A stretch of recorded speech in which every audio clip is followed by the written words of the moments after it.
Welcome to another episode of the Wood Couture Podcast, recording live here at Downtown Design, thanks to our friend from Lasvit. And today we have the pleasure to be rejoined by the one and only Kristina Zanic. Thank you to come to the show. Thanks, Kristina. Filippo. Always a pleasure to be here with you. So I'm looking forward to these questions you're going to shoot at me. Second time Yeah, that's round. great. So we have to beat the big 21,000 numbers. Oh, So, really? Okay. yeah, Let's absolutely. go for it. So let's dive into it. And what is your takeaway from your early talk this afternoon? Actually, it was really interesting. We started talking about flexible spaces and how spaces are now adaptable. And Tim actually put a spin on it, and we started to talk about illusional design, how we can create spaces that are more experiential for us. And that was kind of an interesting take, and how we also adapt to different situations, our own circadian rhythm, you know, all these sort of factors. So I think, yeah, it was really kind of an interesting talk, and I hope the audience actually took away something from that as well. This year Design Week theme is sustainability. Yeah. How that is important in your job? Oh, so much more these days, and we are now always looking to make products bespoke within the community where the project is actually located. And I can just see here, you know, some of the stands around us. People are also looking at more tactile things that have got a more natural feel. So I'm kind of excited to see that happening more, these bespoke products. So yeah, I think sustainability, materiality, these are all factors that we are, you know, considering more and more in our projects. Yeah, and I think clients are, not everyone, you know, I don't want to rip down every forest or you know, every quarry in the world. I think we need to be mindful of that, but yeah, I think more and more we're starting to consider that sustainability as a core factor with what we're doing. In the last 2 years, your industry, the design industry, go hit hard like every other industry. And what has been your biggest lessons that you learned from this period? Well, actually, fortunately for us, we kept a momentum, and we were super busy. And I think the other thing that I took away from it is really making sure my team were a part of our community within the office, and looking after them was really able to help look after our projects, but also perseverance. You know, sometimes I always use this word with everybody, and I think the more and more we are sort of faced with these challenges, we have to persevere. We can't give up. So yeah, if there's one thing I learned, I think it's making sure my team was looked after.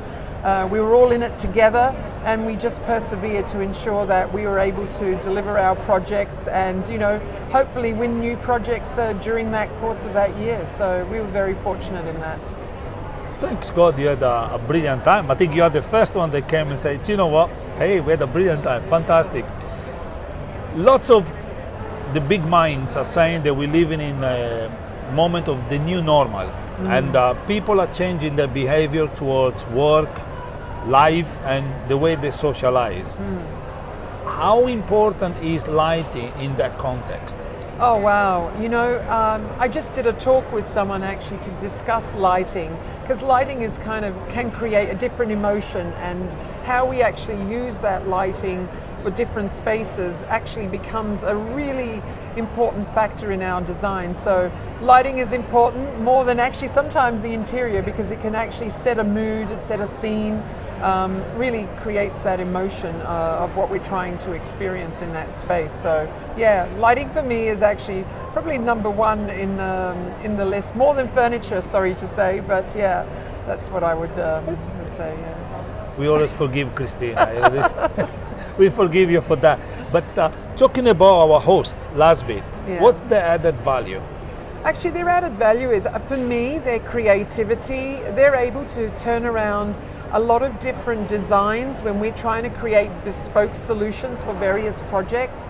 And in fact, actually, I just had a call from a client today and said, you need to speak to Lasvit. We've just been discussing with them, and they love the designs that they created for us for one of our projects. So, you know, I love the creativity that they're able to bring to any project. And I think they have a different spin or a different take on working with crystal or glass and so forth. And they're really reinventing it. So I think, you know, that's maybe one of the things that I like about that company. Kristina, you were the most successful podcast interviewee of Wow. the 2021. So with more than 21,000 views. What people think about it? What did you watch the interview? Yeah, I did watch the interview. It's always funny watching yourself and I think, oh, did I say that or whatever? But I think what made that interview really kind of special, it was just like a conversation. We were almost sitting in a cafe, but we weren't, and it was just natural. I think the questions were true and honest. And actually that's what a lot of people had come back to me and they were just really interested and some of the questions you asked, even from a personal side, people didn't know those things about me. So yeah, it was a really nice response and I liked the fact that it was just very natural and yeah. What design trend do you envisage for 2022? Oh, I don't know, maybe everyone's going to be getting back after COVID, but I don't know if there's any particular design trend. I still think it's going to be fashionable. People are going to just still try and do things that are wow. Maybe there'll be more digital type of technology, more involved in projects. Maybe that's what it's going to be. I'm not really sure. It's hard to predict. But lucky you only asked me for 2022. Someone asked me in 50 years. So that was a bit daunting. But yeah, I think people are going to still start experimenting more with media, with digital type of art, digital sort of AI and so forth. So I think, maybe that's it. But actually I'd like to go back to the basics and think about nature more and more. So yeah. I'm a bit curious. What was your answer to the 50-year prediction? Actually I didn't. I said, I'd be a magician if I knew that. So yeah, it's really hard. I don't think anyone can predict because everything is moving at such a fast pace. I don't know who can keep up. So I guess watch this space. I don't know. 50 years time, I'll be too old. From design to magic. From design to magic, true. Brilliant. Last but not least, you know very well the Wood Couture Podcast. Yeah. Massive white canvas on top of Burj Khalifa. What is the message you feel writing in that at this point in time? I always keep saying to people, just keep a positive attitude and keep looking forward. So maybe that's it. Be positive. That's my slogan. Absolutely. Magical. Thank you very much, And save Kristina. the planet. Yeah. I want to save the planet. Yeah, we got to save the planet, Absolutely. and get back to a little bit more nature and immerse ourselves in that more often, actually. Fantastic. Thanks. Kristina, always a pleasure. Pleasure, Thank you. thanks.